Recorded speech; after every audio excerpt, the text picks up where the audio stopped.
My favorite is brass, okay? I want to like wrap my own body in this stuff. This is going to be your new best friend. It's called brass shim stock. See how thin this is? Paper thin? Right, paper thin. So you can take this and you can wrap it over anything. So here's what you do. You take it and you're gonna use an adhesive.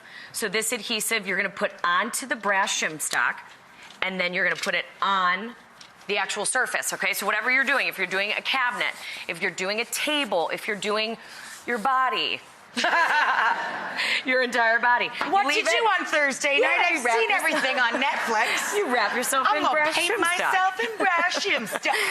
I mean, I'm really gonna try it.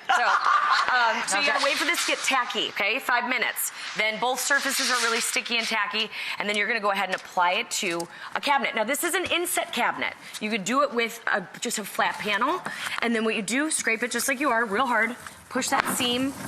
You could also wrap the entire cabinet with it, cut the corners like you'd wrap a gift. So that's the fun part, okay? I am an excellent gift wrapper. Santa calls me every year. See?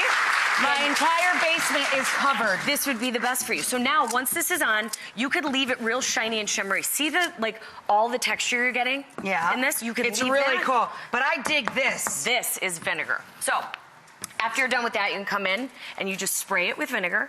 Okay, Wow. you're gonna let this stuff sit like for 24 hours, okay? And then it patinas. It patinas. So you're It's causing amazing. what would maybe Look be caused. at that. Yeah. Look at that bar. That bar is the finished product.